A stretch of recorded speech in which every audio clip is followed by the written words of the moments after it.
নাম শুভ্রা ব্যানার্জি। আমি টালিগঞ্জে থাকি। আমি একজন অত্যন্ত রন্ধনপ্রিয় মানুষ। রান্না করতে আমি ভীষণ ভালোবাসি। আর সেই ভালোবাসা থেকে শ্রীমতীর দরবার আয়োজিত রাঁধুনি মশলা স্পন্সর শ্রীমতী বনাম শ্রীমতী অনলাইন একটি রন্ধন প্রতিযোগিতাতে অংশগ্রহণ করেছি। স্বাধীনতা দিবস উপলক্ষে এই অভিনব রন্ধন প্রতিযোগিতাটি হচ্ছে বলে এটির এক বিষয় হলো প্রাদেশিক রান্না। তাই আজ আমি একটি আসামি রান্না করে দেখাচ্ছি। রান্নাটির নাম হলো মাসুর টেঙা। আশা করি আমার সমস্ত রান্না সমগ্র পরিবেশনা আপনাদের ভালো লাগবে। আর যদি ভালো লাগে তাহলে প্লিজ লাইক, শেয়ার এবং কমেন্ট করার অনুরোধ রাখলাম। নমস্কার।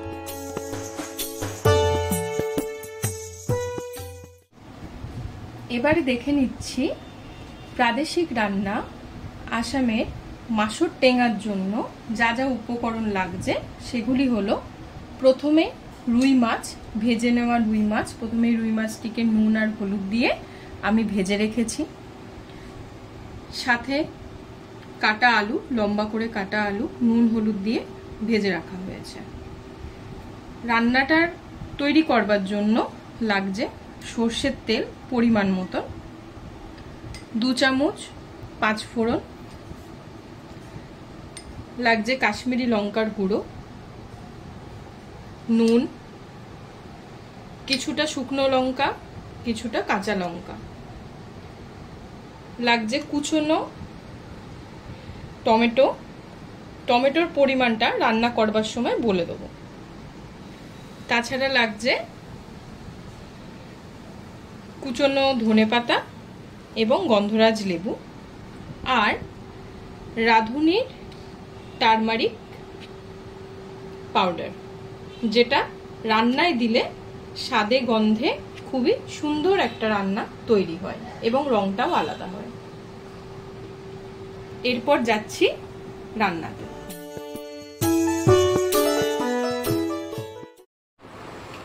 এবার আমরা রান্নাটিতে চলে এসেছি। রান্নাটার জন্য প্রথমেই যে তেলটিতে মাছ ভাজা হয়েছিল সেই তেলটিতেই আমি রান্না শুরু করছি। হালকা গরম হয়ে গেছে। এরপর এটাতে 1.5 চামচ মতন 5 ফোড়ন দেব।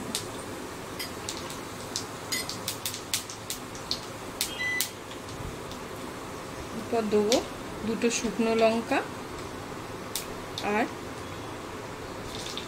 5-6টা কাঁচা লঙ্কা।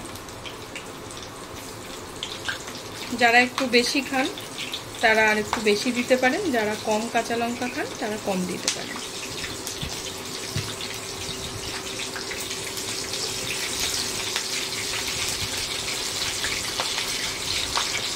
হালকা একটু মিশিয়ে নিয়ে এরপর দেব কেটে রাখা টমেটো কুচি। টমেটোর ব্যাপারে যেটা বলছিলাম, টমেটোর পরিমাণটা এরকম হবে, ধরুন যদি আমি যেমন 4টে মাছ দিচ্ছি, 4টে মাছের সাথে টমেটো যাবে হাফ, মানে 2টো টমেটো। 2টো আমি বড় টমেটো এখানে কেটে দিয়েছি। আপনারা যদি 8টা রাখেন তাহলে 4টে টমেটো থাকবে, সেই অনুপাতে টমেটোর পরিমাণটা দেওয়া হবে।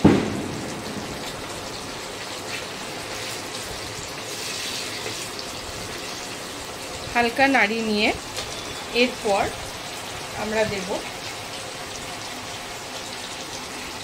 রাঁধুনি 1 চামচ হলুদ পাউডার,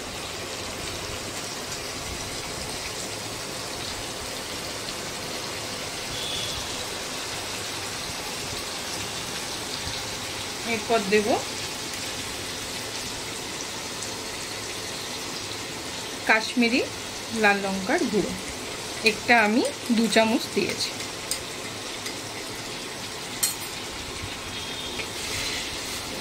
এরপর এটা হালকা করে মেশাতে থাকবো যতক্ষণ না পর্যন্ত টমেটোটা স্মুথ হয়ে যায়।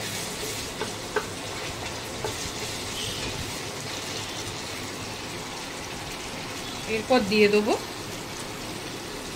পরিমাণ মতন নুন।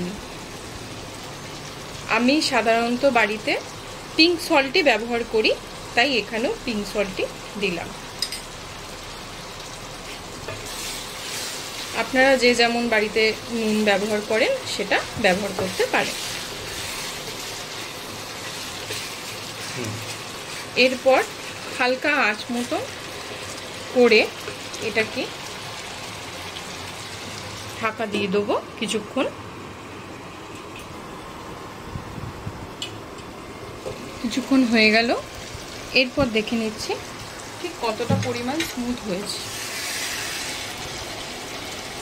দেখতেই পাচ্ছেন অনেকটা স্মুথ হয়ে গেছে টমেটোগুলো। এরপর দেব ভেজে রাখা আলু। আমি আলুটা সেদ্ধ করে হালকা করে ভেজে নিয়েছি যাতে সময় না লাগে। এটা ভালো করে মিশিয়ে দেবো।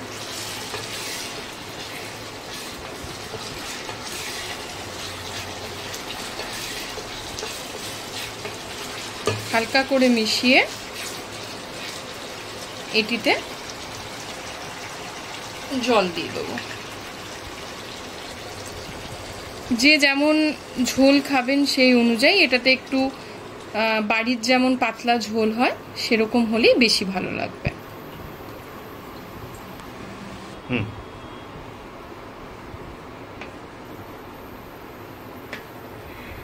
রংটাও দেখুন চলে এসছে। এইটাকে এবারে আলু দিয়ে ফুটবার জন্য 5 থেকে 10 মিনিট হালকা আঁচে ফুটতে দিয়ে দেবো। আবার আমি ঢাকাটা দিয়ে দিলাম।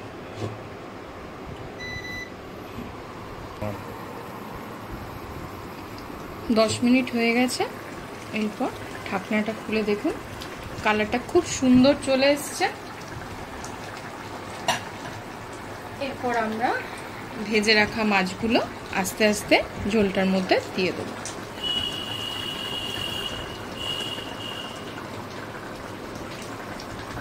খুব সুন্দর একটা গন্ধ বেরিয়েছে।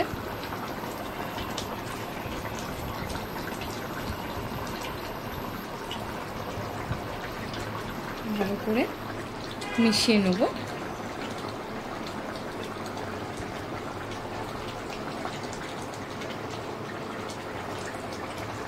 আপনারা ইচ্ছা করলে একটু জল দিতেও পারেন। আমার এটাতেই একদম পারফেক্ট ঝোল হয়েছে।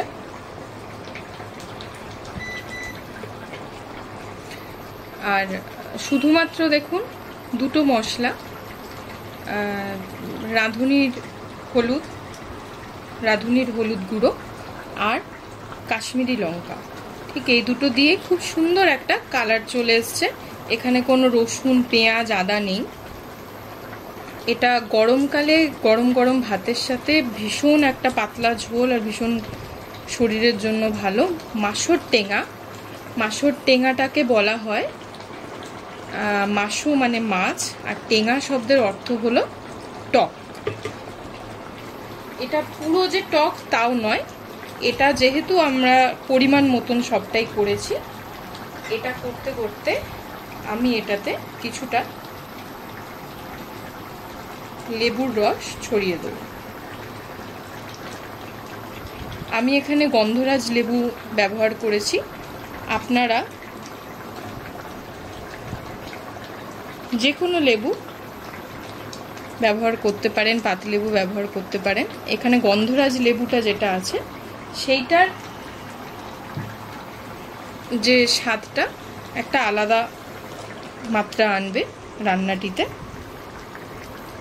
যেহেতু লেবুর রস দিলাম, আঁচটা অনেকটাই হালকা করে দেবো যাতে এটা তেতো না হয়ে যায়। একটু ফুটিয়ে হালকা করে একটু ঢাকা দিয়ে রাখলাম জাস্ট 2 মিনিটের জন্য।